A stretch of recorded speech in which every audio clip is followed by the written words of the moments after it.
All right, we're going to take a look at federalism, what it is, why it's set up, and how it actually runs in this country. All right, so first off, just some basic definition. Federalism is this division of power between the state and the federal level, okay? So this is set up in Article 4 of the Constitution and also the 10th Amendment that basically allows and encourages this policy differences between states. So we have a giant country.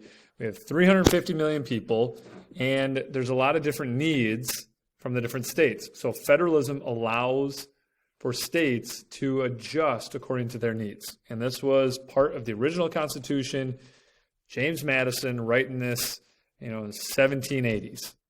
Okay? And why? We talk about this in class. All right?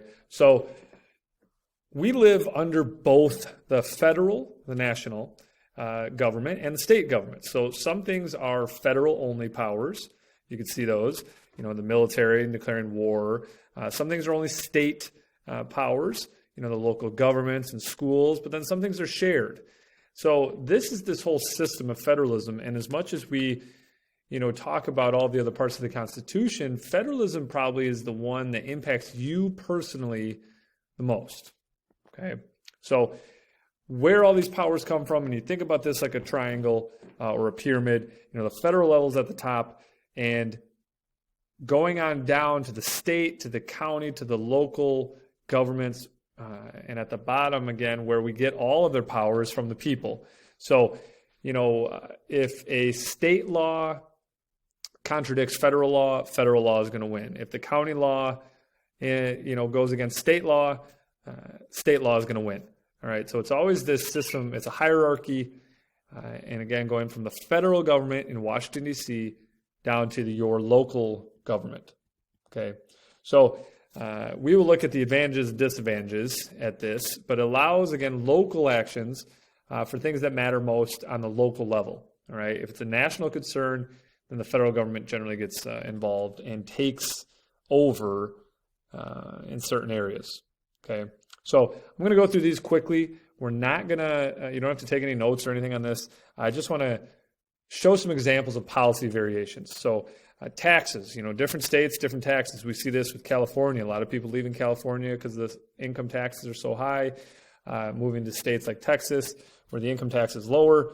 Okay, taxes vary by state. Even if you just go to Illinois, your food is taxed in Illinois. It's not in Wisconsin. All right. Voting. Registration, can you vote the same day? How long do you have to live there? Voter ID, all of these, even age in some places in California, 16-year-olds can vote in local elections. So all of these vary by state. Gun laws, when you can buy a gun, what type of guns you can buy, the type of firearms you can buy. And we're going to look at all these in class a little bit more. Education, dropout age. You can drop out when you're 18. Some states you can be 16. All right, required courses like this one, American Democracy, was decided at the local level. Okay, the length of the school year. Again, all of these things, all right, is all the system of federalism. Okay. Driving laws, age, speed limits, traffic laws, seat belts, open intoxicants, headlights. You look at this. You can be 14 and drive in South Dakota. How come? Well, there's a lot of farmland. There's a lot of open area. You don't have public transit. There's a lot of just differences among the states. Okay. Marriage and divorce laws, age of consent, who can marry, who can't marry, where to get a license. Some states you have to get a blood test to prove that you don't have certain diseases. Okay.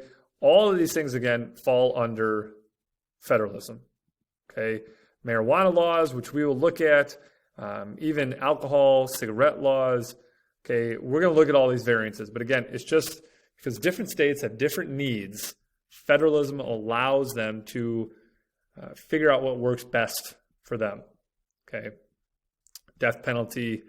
Wisconsin does not have the death penalty. Other states do. Okay, where you can gamble. All of these things. Again, don't worry about all these differences, and we're going to talk about these in class. Okay. And welfare and how long you can be on it, who can receive it, abortion laws, the age, the consent, the waiting period, All of these things, because of federalism, allow for variances in the states. Okay, different licenses. Your driver's license is a state license. I have a teaching license. My barber has a barber's license. Okay, all of these things are state, local regulations that are put forth because of federalism. Okay, so now the different types of powers. Okay, so the delegated or expressed powers are the powers that are given to the national government. Okay, so the expressed powers are the ones that are written right in there. Okay, run a post office. All right, that is written right in Article 1, Section 8 of the Constitution.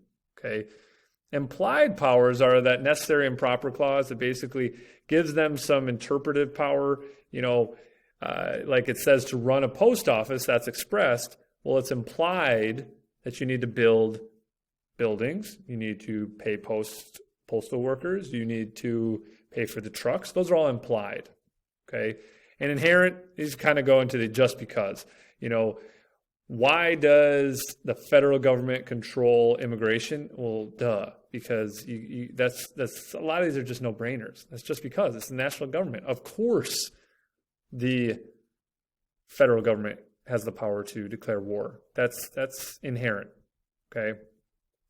Then you have reserve powers. Things that aren't expressed for the federal government are reserved for the states. Okay. And the local governments get their power from the states. So again, it's this top-down. The federal government gives the powers to the states, gives the powers to the county, to the local government. And then concurrent powers are ones they both, the ones they both worry about. Okay, they share. Okay, taxes, healthcare. All right. And again, whenever there's a dispute because of the supremacy clause, it is laid out that if there's a state law that conflicts with federal law, the federal government will win. And again, we'll talk about this in class. This is why, if there's a dispute in my house between the kids and the parents are going to win. Okay. And how come? Well, because that's just kind of how it has to go, keeping order. You have to have some authority. And that is written into the Constitution in the supremacy clause. All right. Now, again, because we have a big country and there's problems going between the states, there are certain provisions in the Constitution that help this cooperation. Okay. Now, a couple of these, and I'm going to go through these quickly and we'll talk about them in class. Full faith and credit. Basically, each state has to honor the public records of the other state. Okay. So you get a birth certificate, it's good in every state. Your high school diploma is good in every state. Your driver's license is good in every state. Because each state, and this was not the case in the Articles of Confederation, you get a Wisconsin's license and they would say, no, that's not good here in Illinois. We don't have faith in Illinois. We're not giving credit to what Illinois is doing. Okay, so this is in Article 4 of the Constitution, the full faith and credit clause that each state honors each other state's public records. Okay, we also see cooperation with extradition. If you have a criminal who goes across state lines, other states work together to return those criminals. Okay. You also cannot be punished, all right, or discriminated because you live in another state. All right. You can't get pulled over in Wisconsin. And they say, oh, you're from Illinois, we're going to double your speeding ticket. Okay. Or we're going to charge you more because you're from another state. All right. Some things, again, with tuition, those are seen as reasonable, okay? And you can't use ignorance as an excuse. So a lot of times I'll have students will say, well, marijuana is legal in Illinois, and what if I buy it in Illinois? And then I just say, well, yeah, I didn't know it was illegal. Yeah, that doesn't work, okay? You obey the laws of the state while you're in that state, okay? You can't just play dumb. It doesn't work that way, okay? Again, as these states have to make these interstate deals, agreements when things cross state lines, we think about highways, we think about prisons, police support. So there is a lot of cooperation, okay? Because again, we have a big country and it's not 50 separate countries, okay? And now the last thing here, okay, federal control, there's something called conditions of aid. All right. We just saw this recently with the COVID relief. It says, if you want certain food welfare money sent to your state, then your state has to have an emergency plan. Okay. So these are requirements if states want money. There's strings attached. All right. So for example, if a state, there's a condition of aid that you have to have a certain drinking age in your state. All right. If you don't, then you're going to lose federal highway money. Okay. So it's one of those things where they'll say, yeah, you can do whatever you want, but the federal government is going to punish you, okay, by not giving you that money. Okay. Mandates, these are just straight up requirements. A lot of times we're dealing with civil rights, Americans with disabilities, environmental protections. Okay. Basically, they just say you have to do them. Okay. And they're just going to, it's a top down, the federal government makes the rules and you got to follow them. Okay. So again, a lot of those things we will go over in class, and we'll cover everything else in federalism. Have a great day.